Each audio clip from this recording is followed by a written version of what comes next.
How's it going, guys? My name is MrHurriicane, and today I'm coming at you with some news for Madden 15 regarding Connected Franchise Mode. This is the news that I've been waiting to see, anything regarding the mode that I put the most time into every year. One of my biggest series every year is my franchise, and we're going to go into the info today and see what will impact the experience going forward with the next franchise that I do. But there is some good information in this article that EA posted. The link to the article itself is in the description. I'll be breaking down the key points that they highlight and quoting the article quite a few times and showing the screenshots that they have in the article to help illustrate some points. The very first thing talked about in this article is a new game mechanic for Connected Franchise called Game Prep, which on the right side of the screen here you see weekly time remaining 35 of 35. And another important mechanic that ties into game prep is confidence, and these things are replacing the practice from previous franchises like in Madden 25 and hot and cold streaks, which I never thought really worked all that well. In games like Madden 12, I remember the hot and cold streaks made a huge difference, and going down the line, I kind of ignored them in my Madden 13 and Madden 25 franchise. And the practice mode, I really wasn't a big fan because you played against some generic practice squad that actually had some pretty good players. They would light you guys up with big hits. They would take the top off the defense many times. It wasn't even players on your team, and it was simple scenarios that gave everybody the same level of experience to level up their ratings, and it just really wasn't very interesting. It was really boring and something you would only do for the XP, and it was just, it got annoying to do sometimes. So now it's all about game prep, and I'll go into this a little bit more, and confidence is a really key thing, it looks like, going forward, which kind of replaces hot and cold streaks with the sense that it will have an in-game impact. Here is a quick quote from the article about game prep. Game prep allows players to make sure their team is prepared every week and allows them to earn valuable XP for backups and young players. So earlier, and you can see on the screen now, 35 of 35 hours of weekly time remaining. And this is time you can put into your players to boost their confidence or to try to give them XP. This screenshot gives you an idea of some of the things you can do with this time you have every week, which you have feedback from different coaches, which these aren't the actual Browns position coaches. Their offensive coordinator I know is Kyle Shanahan and not this Seawood guy, so I'm assuming they don't have the actual coaches in the game. Maybe they can't, I'm not really sure. They have the head coaches and owners, obviously. But confidence is basically now, it's a rating between 1 and 99, and it's a rating that will fluctuate and change every week based on in-game performances, which is a really cool mechanic to consider, especially when you talk about young players or players that are struggling. And, just seeing on Sunday, you can watch a guy like Christian Ponder last year, who obviously had his confidence derailed at some point. But I like the idea behind this mechanic, and I'll talk more about it here in a second, but I want to see how much of an impact this actually has on the gameplay. Hot and cold streaks seem to make a difference. I know in Madden 12, I'm not so sure about 13 and 25 because I really didn't pay much attention to them, but I want to see the ratings actually really change based on how these players are playing. And they talk about how the different things that can change confidence: losses, poor performances, trades. And this could actually be very cool for franchise players like myself who go multi-year into these deals. And you might have a guy who is buried on the depth chart at number 3 at a position, and his confidence goes down, and so he doesn't play very well if he ever gets a shot. And likewise, if you were to give a backup a shot to play and he played really well, then you should be playing that guy. And one of the things that's always bothered me in the past is like, well, this guy, he played better in this game, but this guy's ratings are higher. So it's a little bit hard to justify sometimes, but I just want the play to matter more than ratings, basically. Although ratings dictate play a lot in a lot of cases. It's such a hard balance when you're talking about a video game and not actual human beings. So we'll see how much confidence really matters, but I hope that it is actually a really important part of Connected Franchise this year. On screen we see the Jaguars quarterbacks with Blake Bortles and Chad Henne, and you can see Bortles gets a +5 to confidence. He watched film and then won a close game at home. So this week he gains +5 confidence, and then Chad Henne only gets 1. So maybe Henne didn't watch film with Bortles, I'm not exactly sure. But I was kind of wondering how it would work if, like, backups get the same amount of confidence boost as a starter if they win a game or something, because I don't think it should be equal. if you play in a win or you play in a loss, it should mean more to the guys that played more rather than the guys that sat on the bench, although they're affected by wins and losses as well, but starters should get more of an impact, and I'm just not sure exactly how it'll work yet. Now, this screen I'm showing shows the Colts quarterback depth chart with Andrew Luck only having 39 confidence, and so I would assume that in this simulation or whatever happened to get this result, Luck didn't play very well in a couple games, so his confidence is down. And back to the article now, it says that when confidence is high, the key ratings for that player will temporarily increase, and on the flip side, when the ratings are low, the key ratings will drop. And a quote now from the article, "This was done to represent players that outperform their expectations, as well as players that are struggling. Before last season, did anyone think that Josh Freeman would be a free agent at the start of October?" That's what Madden 15 is trying to capture with this new system. And I like the idea of it, I just have to see the execution, but I think it's an idea that puts the mode in the right direction so that you have guys that you don't play very well, like you're playing quarterback and you start off with 1 touchdown, 10 interceptions, that guy's confidence should be so low that you need to look in another direction, because even if you throw for 1 touchdown and 10 picks with a guy, if his ratings are high, typically in the past, you'll still play him, you don't care. But now I want this to mean that you have incentive to play your backup, to basically, you didn't play well, so now you're paying the price. I like that. One more thing about confidence they have in here, they say that every player starts Connected Franchise with a normal confidence rating of 50. And then once confidence starts dropping below to the 25 to 30 range, that's when ratings will start to decrease, and when they get to 75 to 80, that's when the ratings will increase. So it's not like you're going to play one bad game, drop your confidence from 50 to 45, and all of a sudden you look like an arena football quarterback. It shouldn't be like that, I hope not. That is a lot of talk about confidence. It's clear that it's one of the key things they want to really hammer in with this year's version of Connected Franchise, and I like the idea because it's a step in the authentic direction. We'll just see how the execution is come later this month. Now, we have the game prep again, which confidence is tied into here, but there's still more to talk about. And we see it here again, 35 of 35. And we have a little bit more information here. We can watch film on defense. Our defense needs a confidence boost. Let's go over the film. You can have your players watch film and you can see the potential reward, 4 to 15 confidence. So this is a way to boost up players who have been struggling, and it's a cool mechanic, I believe. But one of the things that I have questions about right now is it says 35 of 35, then it says cost per player 10 hours. Does that mean I could only have 3 players watch defensive film a week because it costs them 10 hours? I'm not really sure. I'm assuming the 35 of 35 are now at 17 of 35. I believe that refers to hours. I guess I haven't seen anywhere where it says directly this is hours, but 10 hours for one player to watch film on defense, that seems like a hefty price. So I'm not really sure how this is going to work, but one of the cool things they talked about here was that the time you have basically every week is based on your season schedule. So when you have a bye week or a Monday night game, that'll impact your preparation, and I'm assuming the Thursday night games are the same way, and you'll have a lot less time only getting Monday through Wednesday to prepare. But that's of course not all you can do with your time. There are drills you can do to earn XP, so it's the battle between how much you want to improve players' confidence and whether you just want to develop their skills and earn XP. So you can see you have feedback from your running backs coach here saying you should work on your talented receiver. Apparently he's worried about a different position group now. But you can do the confidence things or you can do the drills to earn XP, and it's talked about in the article, a little tip basically, that if you're trying to develop a younger team, then you should focus on developing your players' experience, whereas if you're a team that might make a deep playoff run, it's better to focus on increasing confidence and making sure those players are ready to play every week. And then here's a quote: CPU teams have extensive logic that determines what they work on every week. Bad teams will focus mostly on developing their players, while contenders will focus on confidence first, and then XP if confidence is not an issue. So that is good, and hopefully it does play a big role like I've mentioned throughout. Another good thing to take away from there is that it's both the user and the CPU doing these activities, so it's not like you're getting a step up on the computer, whereas I believe on Operation Sports some players found that the practice mode was basically giving the player a big advantage because the CPU apparently would not get those same practice benefits, like the 2,000 points of XP for every player. So it's good that this is kind of an equal playing field.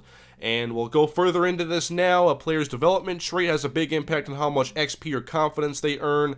That is also very good to make these traits actually matter.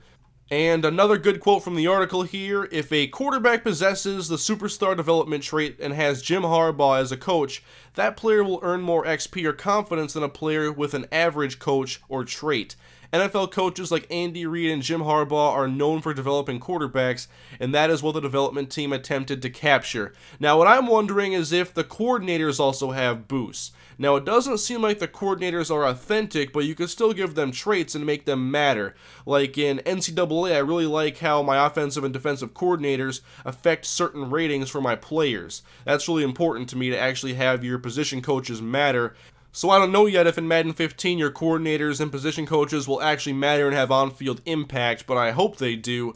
Now, this next screen shows more about the drills you can do, which are basically adopted from Skills Trainer. Like here you see a tackling drill. It's 18 hours per player, and you get a potential reward of 470 to 2,055. Here is a screenshot of one of the drills, and you can see the upper right hand corner tracking your good plays versus your bad plays. And this setting here is kind of cool. It looks like an actual kind of outdoor practice facility. But we'll go back to another depth chart screen, and this one shows Ryan Tannehill, who actually has had ratings affected, I'm assuming, by his confidence and his performance in the game. Just trying to take anything away from here that I can. I like that it's not throw power that takes a dip in rating, because just because a guy is no longer confident, he can still have a cannon. Look at Josh Freeman last year. But accuracy is the type of thing that can get worse with worse confidence. So I pulled up the spreadsheet of Ryan Tannehill's ratings in Madden 15, because you can see what his short accuracy, medium accuracy, and deep accuracy have been lowered to.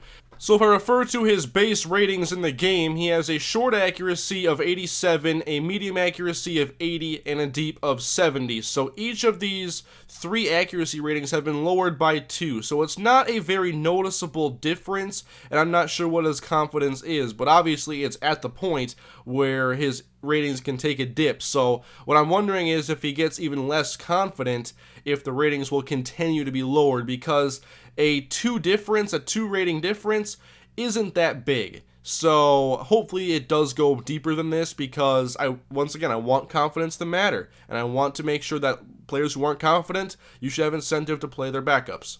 That is all the information I have from this article for the game prep and confidence. Once again, I like the idea. I want everything to step in the authentic direction, whether it's gameplay, presentation, mode design, and how these mechanics work. Authenticity is basically the number one thing to me. That's how I have my fun. When things are authentic, then I have fun. Now, I'm going to move on to the rest of this information that digs into other parts of the mode. A little bit more minor stuff, but still some important things for those of us that enjoy franchise mode so much. And we'll start it off with free agency, something I really, really like. I think it's moving in the right direction with Madden 25. I know players want much more realistic contracts. Not all of them. There are still situations where it's not good, but it was at least a step in the right direction. Now, basically, in the past, the players would choose their team based on contract offers and how much money they would make. Now it appears there will be much more to the decision-making process, and to the article, when a player evaluates whether they want to sign with you, they no longer take only money into account. Now they evaluate your team's needs, scheme, coaching ability, etc. All of those factors are displayed on screen, which makes it easier to see why a player spurned an offer. On screen here we have DeMarco Murray, who is entering free agency as a 27-year-old running back, a pretty good one, and the desired contract, it looks like $10.6 million over 4 years, and I'm assuming that is not like how much he wants every year. That would put him just behind Adrian Peterson and how much money he made per year, which that wouldn't happen. But 10.6 a year, 10.6 over 4 years with a 4.4 bonus is probably a lot lower offer than he should be asking for. If I am looking at this correctly, and it is a 10.6 for the total of 4 years. If you do the math here and you give him a $4.4 million signing bonus, that makes it a $15 million deal over 4 years, which is $3.75 million per season, and that puts him in the running back market in between, so just below Chris Johnson and just ahead of Marcel Reese. So that would be a pretty good bargain at running back, although I'm sure a bidding war could drive that up to a more acceptable range for a player of his caliber. Although he is 27 and the 4-year deal would take him into his 30s, so I'm not sure when the players start to really regress when they're a running back in Madden 15, but this still seems like a lower contract than he should be asking for. But you can see this is, they're playing with Shad Khan, so they're with the Jaguars organization, and Murray has zero interest in going to this team, so I assume that he probably would turn down any offer unless he broke the bank, and even then maybe he wouldn't go anyway because he has a little bit up on the coachability bar, but is still in the red, very low, and it's hard for this team to compete with the Ravens in this bidding war, so it seems. One of the things that caught my eye that I thought was pretty cool actually was that location is one of the factors that helps determine interest, but DeMarco Murray's 27, doesn't have a ring, so the Florida climate is not enticing him, at least at this point in his career. I'd be interested to see how that actually factors with other players, maybe a player who has a couple rings, he's like 35, maybe location's one of the most important things to him. But that is all the information for free agency in this article. It's nice to see the new interest categories, and hopefully those are important, and hopefully players continue to demand more realistic contracts. I think it's been moving in the right direction, but there's still some work to do, especially if this DeMarco Murray deal is indeed like a desire for a $15 million 4-year contract. Moving on now to draft classes. Sadly, there is nothing here about being able to create your own custom draft class. I know that's something I and many other players would love to have. It's in 2K, and I would love for it to be in here now that there's no more NCAA title. So that would be one of the things on the top of my list for next year's game. But there is one piece of information here that I do like, and that's that all draft classes will be random. Quote, "For the first time in CFM, draft classes are entirely random. Every name, rating, trait, face, etc. is randomly generated every season. No two classes are alike or predictable," and this is something I really wanted because one of the reasons why I've stuck with my draft classes, although the ratings this year seem to be really screwed up and the draft classes really don't provide a lot of impactful players, I don't want to use the preset draft classes because there's spreadsheets out there with all the information, and I always live stream my off seasons, and I don't want to ruin the experience with drafting rookies and having players just search them up and see how their ratings are and be like, well, this guy's a bust or this guy is really good. I don't like that at all. So I'm glad that everything is random. There's no predictability, and it's going to be based on your scouting, which there's nothing in here about scouting. I assume it's the same. The screen looks exactly the same as Madden 25, so not much development here, but it's nice that the draft classes are random and not preset. I like that. Even though players are random, there are still going to be draft stories in here, which I haven't done anything with because I always used draft class from NCAA, which has no stories. But there are random branching storylines. Here's a quote, "Rookie branching storylines are now completely random. This allows us to have more players change throughout the season and also opens up the ability to have a lot more commentary during the NFL draft. All storylines are based on the storylines we've added to the game over the last 2 years." So this is kind of cool. I've never followed these, never been able to in my franchise, so I definitely will in Madden 15. Moving on, they have something in here about overall ratings and how they're the same in the depth chart as they are in what they call the front end. I don't care about overall ratings whatsoever, so we'll just move on and ignore that one. Completely redesigned relocation uniforms, and I have never relocated. I kept my team in St. Louis. This is the Brooklyn Bulls, and you can see the uniforms actually look decent, but they do call these relocation uniforms, so I'm assuming that you can't just stay in the same city and give your team new uniforms, which I'm sure some people would like to do that. I wouldn't do it, but it'd be cool to have the option at least. Another thing here, we have something that's very important to me, and I'm sure anybody who plays franchise mode. No longer do we have that crappy interface to upgrade our players' ratings. Now you can upgrade them multiple points at a time, and it's not going to take you a half hour to increase your entire team's ratings. Awesome! Continuing on to owner's box information now, they have something called a sweet spot to determine the maximum amount of profit that can be earned for each sellable item. And so if you keep your prices at their default levels, then you're missing out on potential more money to make. And they're saying they're making it more challenging, which is interesting. Here's a quote, "Owner mode is now much more challenging when it comes to making a profit, and teams with older stadiums and smaller markets may be better off building new stadiums or relocating altogether. As always, the best solution in owner mode is winning. Win and the fans will spend money. Our goal was to make owner mode much more challenging this year, and we feel like we've accomplished that." So, not a ton of information, just an idea, and we'll once again wait and see the execution. We'll move forward again with something that's actually pretty cool. We have more options now for simulating. You can see sim to the playoffs, Super Bowl, off-season. You can even sim the next 10 years. And this is actually, it's pretty cool. It's, again, not something I would probably use. But maybe there's somebody out there who likes to simulate in their franchises and doesn't want to play every game.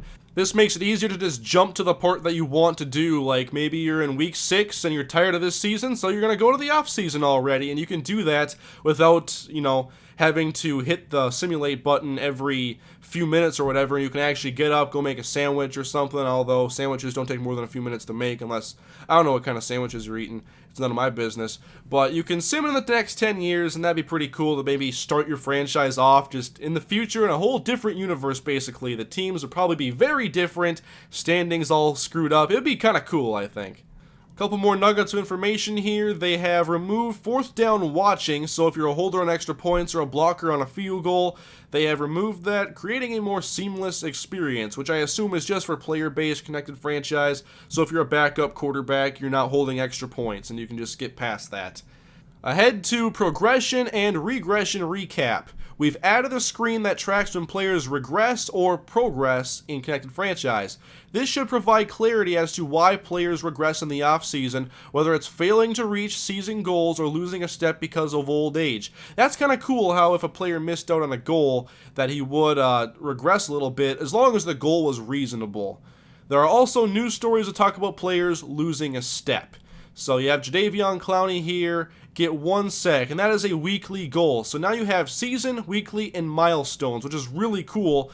And they're talking about in here how they've redesigned the weekly goals. So if you're like a third-string running back, your goal is not going to be to rush for 100 yards. That is unreasonable, and failing that goal would probably have really unnecessary consequences. But 1 sack for Jadeveon Clowney, that is not unreasonable at all. That is that's some pretty cool goal depth there, and you get XP obviously. So reach your goals, get better. That's the name of the game. One more quote here before we move on to the next thing. Weekly goals for players and coaches have been completely revamped with refreshed goals that react to players' status, team ratings, types of games, etc. So I'm looking to see what types of goals you get. Maybe you get a little bit more. Maybe Jadeveon needs 3 sacks if he's playing against the Colts, but only it's a 1 sack goal if he's playing like the Falcons or something like that. Moving on once again, now it sounds like we're talking about some things with online franchise, which is not something I'm very familiar with, but I'll go into this information. Multiple commissioners.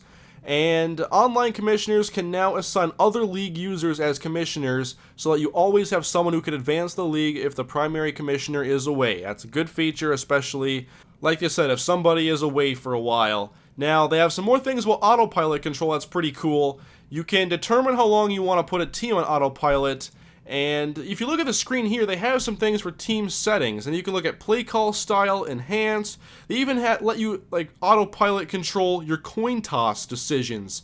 So that's actually pretty cool. I like that.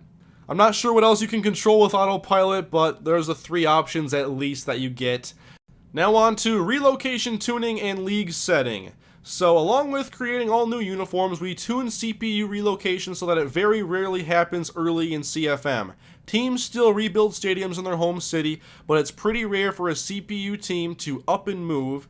At the request of the game changers, we also added an additional setting that allows you to prohibit CPU teams from relocating at all.